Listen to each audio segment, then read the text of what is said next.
Okay, John. Okay, you sing, you dance, you're in your underwear. Why is this the perfect role for you, John Cena? Oh man, perfect. Perfect is a fool's chase, my friend. I really enjoy the material, and I try to do my best to take some bold chances, as you saw. And man, I hate to sound like an athlete, but I was just trying to do the best I could. Jennifer, let's talk to you. Why was this also something that you wanted to take on? Because it looks like you guys had a freaking blast doing it. Oh gosh. I mean, I love the character. I absolutely love her so much. I love everything about her, all of her flaws and everything. So I was so excited to do the show at all. You know, when I first heard that it was happening, James told me I was going to be a part of it. My character from the movie was going to be a part of it. And I was like, oh, cool. This is exciting. I get to be a part of another thing that he's doing. I have so much fun working with James. And most people do. So I'm not unique in that way. But, you know, once I got to read the script and I got an idea of who she was and what he had written and how deep he had gone with this character, I was drooling over it. John, one of my favorite lines that you have is, you know, the show is also, it's wild, but it's also very inclusive, which I really appreciate. And you have a line in there and you say, you know, people can have sex with whoever they want, but I draw the line at Aquaman because he has sex with fish. So have you heard from Jason yet? Have you heard from Momoa? What are Momoa's thoughts on that, John? You're barking up the wrong tree. I haven't heard from him yet. I think there's a lot more to Jason Momoa than Aquaman. I know it's something he's proud of.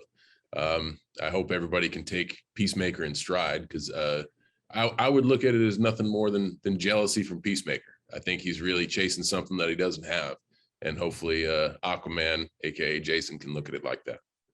John, talk to me. I was just talking to Robert and he was telling me about the scene where the eagle hugs you, and just watching you kind of mimic and fake the CG. I assume that was CG. Kind of talk me through that scene. What are you actually hugging? I'd love to say I was hugged by an eagle, but there was no arms at all. It was just a foam-shaped bowling pin eagle shadow-esque. But it wasn't different at all. I mean, it wasn't tough. We're in the imagination business. Our job is to imagine ourselves doing these things. And in that regard, it was really easy. And it's actually an awesome process I can only imagine what it looked like for Robert. He completely immersed in my imagination, being hugged by a real eagle, but I'm standing there having an intimate moment with a memory foam shaped bowling pin. So I can only imagine what his perspective of that was. And Jennifer, in your own life, are you the peacemaker? Do people come to you for advice? Could you be my therapist? What are your thoughts on that, Jennifer? Oh my gosh. Yes, actually, I have a terrible habit of helping other people and forgetting to ask other people for their help. So I'm working on that. But yes, I do. I give a lot of advice. People tell me I'm really good at giving advice. I don't know. I don't know if I am or not. I guess I have a lot of great, wonderful friends. And they haven't given up on me. So maybe I am okay at it. Congratulations, guys. John, this is the best thing you've ever done. I fucking loved it. Congratulations, guys. It's awesome. Thank you so much. I'm Andrew Dish Nation. Guys, the theme song is ingrained in my head. I can't Do you want to taste it? Do you want to taste it? Really want. I literally can't get it out of my fucking mind. But Me neither. Right, Robert, right. I love this show. Robert, I'm going to start with you because your character is being described as the worst father. He's horrible. He's so horrible. He's terrible. He's the worst. It's really kind of puzzling to me how James thought of me for this role. I'm intrigued by that. We met on a Zoom meeting and he told me you're Archie Bunker on steroids. This is the worst racist father in the history of mankind. So that tells you where we started. So we had a lot of fun. Steve, now I'm interested because you're very tall. So was Cena more intimidated by you? Because you tower over him, Steve.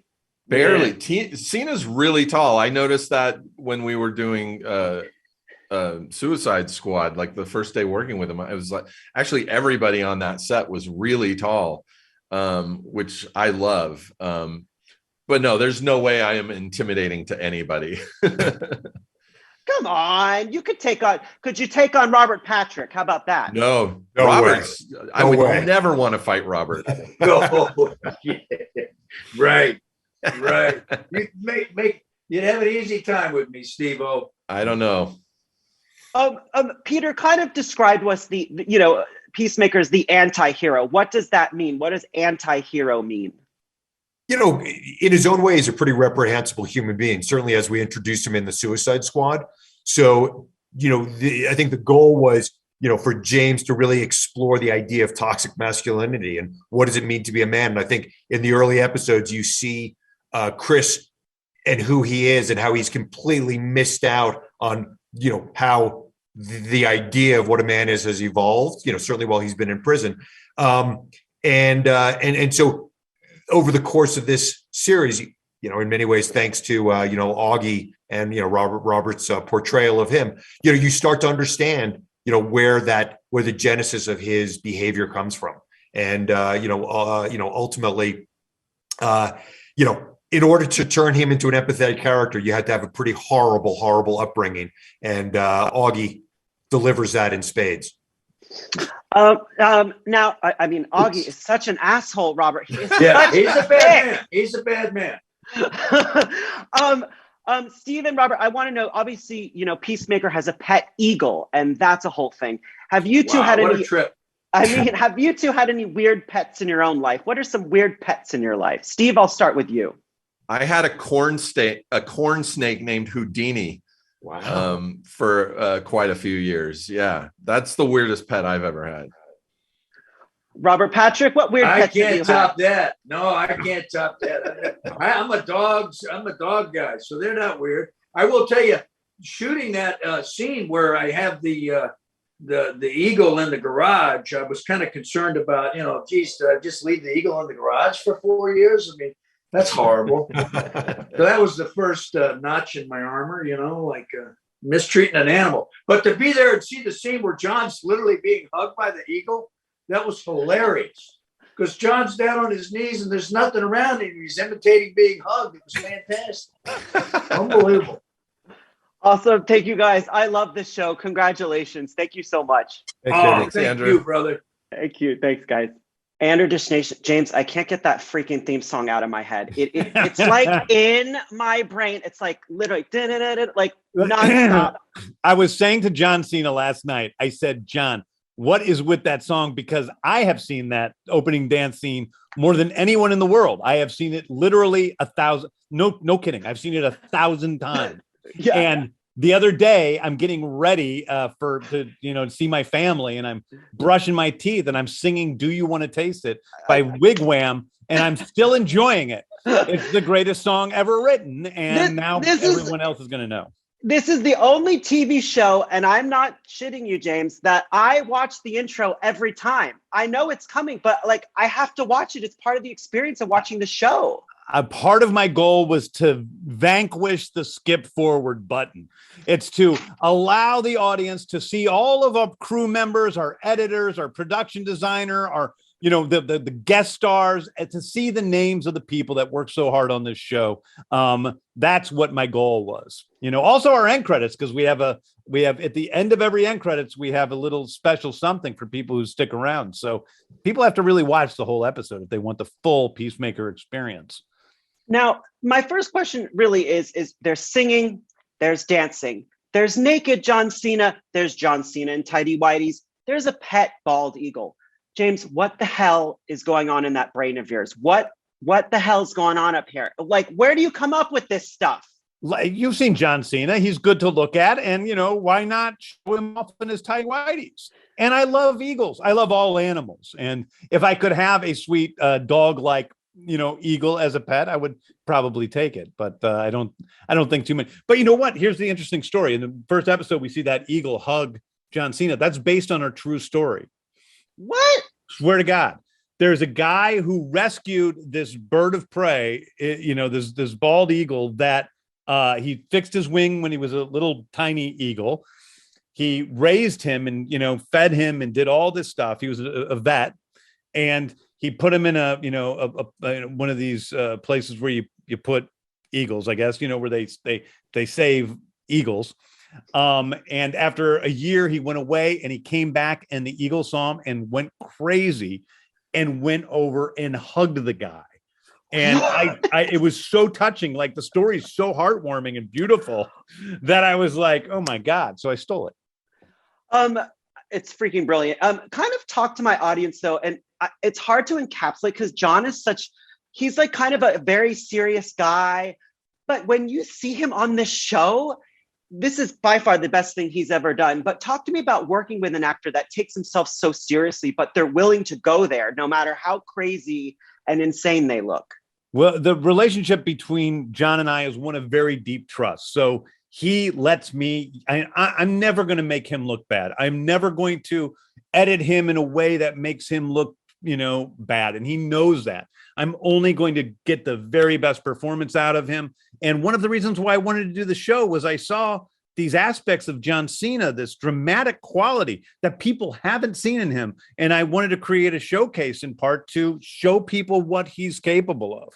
And I think he sets him apart from most other wrestlers turned actors because he's so funny, which we knew already from Lockers and things like that. But he's also a really talented dramatic actor who's able to access his emotions in a real way. And it's because he's a well-rounded human being in some ways. He's not your regular, macho wrestler guy.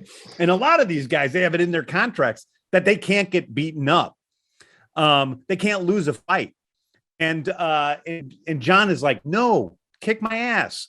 Beat the shit out of me. I want to lose the fight. I want to be the superhero that in the first episode gets tossed around like a rag doll by a 5'4" girl in her underwear. This is my favorite show, new show on TV. Congratulations, James. Oh, thanks, Thank you so much. I freaking love it. Thank you so much. Thank you so much. I appreciate it, dude. Thank you so much. Thanks, guys. I can't get this fucking theme song out of my head, guys. It's like literally, I like I can't get it out of my mind. Okay. Oh, okay. It's great. First of all, congratulations, guys. This is one of the best new shows on television. So kudos to you guys because I've had such a blast watching it. I've been telling so many people to watch it. So congratulations. Thank you. Chuck, I will start with you because you're in so many kind of more serious scenes in this, and this show is just so wild. Was it hard to kind of keep a straight face sometimes when you're in these kinds of insane situations? Yes, that's the simple answer. It was, and sometimes it was not just hard, but impossible. And I failed miserably at times. And not just me, but the friggin' cameraman, the camera's shaking because he's laughing. The grip is shaking because he's laughing. James is on the God mic because he's laughing. John Cena has been let off the leash and to improv. So it was hard, especially with someone like me with my background coming into something like this, worrying that they've hired Chukwudi when actually they were looking for Chiwetel Ejiofor. So I'm worried I'll lose my job at any moment, So yes, it was. I kept it together for a while, but it came to a point where it was just impossible, And Freddie, that you have this kind of unrequited love with John's character. Was it frustrating in a way? Like, why doesn't he just love Vigilante? Why can't they just kind of come stop? Well, I mean, it was an easy job, honestly. When I met John, I was like, oh my God, this might be one of the greatest people I've ever met. He's just the nicest, most talented. He's kind. He's a really fantastic human being, a great leader as well. And so then when I had to play this character who looks up to him and just praises him, I was like, I get it. This is easy. So yeah, it's also very fun to play someone who really begs for someone's love and it's not returned. And Matt, you being the ringleader of all these people, first question for you is, the tagline in this is give peace a fucking chance. Now, we are on national broadcast television right now.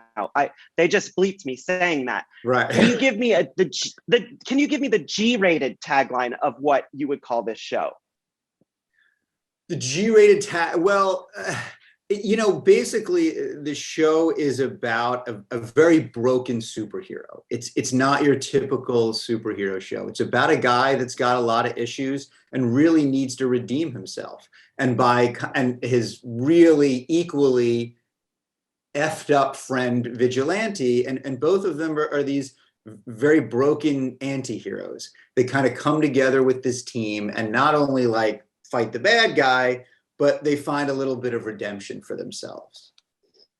Wrapping it up, Chuck and Freddie, are you the peacemakers in your own life? Do people come to you for advice? Do they come to you to settle their issues? What would you say to that?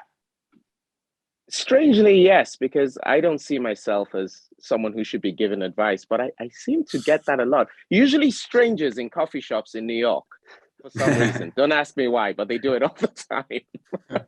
I get maybe like a little, I'm a middle child, so I feel like that might help with just kind of general conflict resolution and just trying to, keeping the water calm. Awesome. Congratulations, guys. I love the show. Thank you so much. Thanks so much, mate. Thanks, Lovely guys. meeting you. Thanks, you too.